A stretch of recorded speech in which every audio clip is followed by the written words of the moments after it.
see a gap in there because nobody wants that level of control. They're no longer advocating and saying, well, I want a balanced approach. I want my ideas to be heard. Their ideas are no longer being heard because there's so many Democrats. They can't get their ideas through. You go in the Assembly, and there's Democrats that I'm friends with, many of them, and you sit around with them, there's a lot of downtime in budget season, and you're sitting there, they'll pull me aside and they go, I missed when there were 42.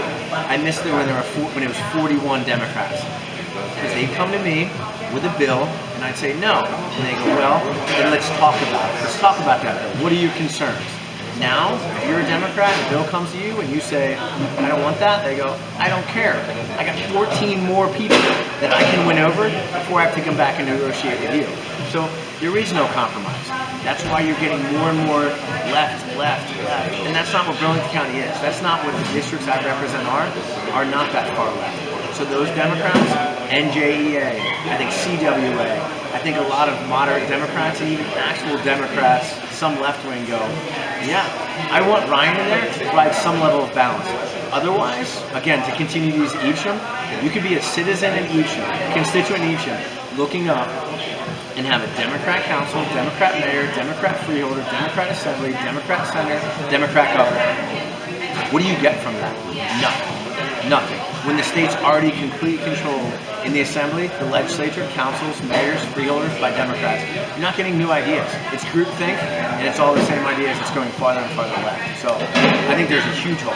Now let me ask you about your own party. So it's a party that seems itself very fractured, and certainly there is, looking at your own primary, sure, a very obvious encampment on either side of a divide, right? Yeah. So at what point does your party brand become an encumbrance or an albatross?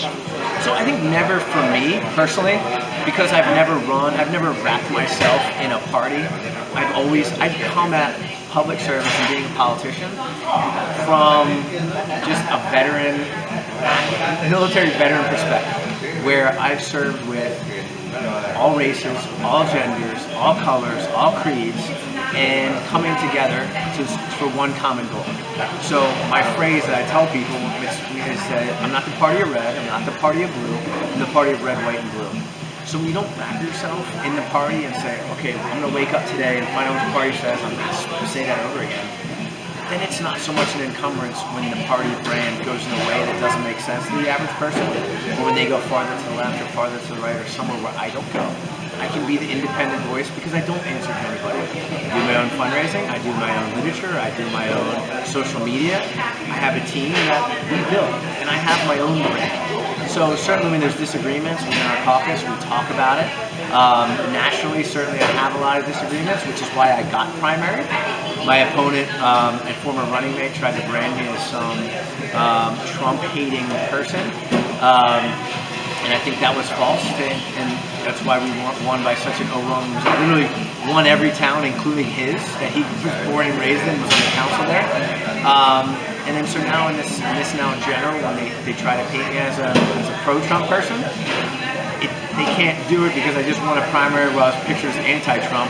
Now I'm going to go to a general when I'm pro-Trump. It doesn't stick to me because I've never wrapped myself in that. So while the national party is having its issues, to where our state party has disagreements among different factions, it just never stuck to me, which is helpful now in such an interesting district where there's a lot of independents. And a lot of independents we're finding are Republicans who left because they were happy with the way the National Party was going. And same with some of the Democrats.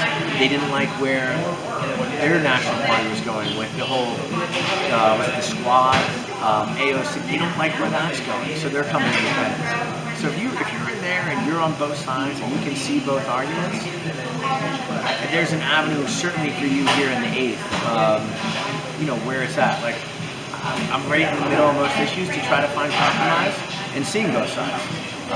So it's kind of where we're at. Assemblyman, is there an issue that you would use as evidence of either your independence or just your record of service in the legislature? Sure. There's a long list. So I would say from the beginning, I've just looked to solve problems. I've gotten to hard issues. So the third rails that people want to get into, school funding, jumped into that, had all the superintendents, business managers, teachers, parents, all in my office to look at that.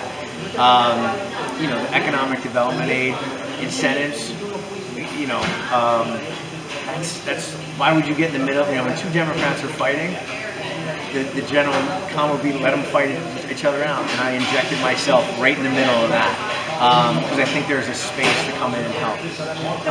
Reached across the aisle with Bob Andrewjack, now Senator Andrewjack of the Democratic Party, because we saw a space down in Violent for Sergeant Dominic Pila, who, in my humble opinion and personal view, didn't get the recognition he deserved.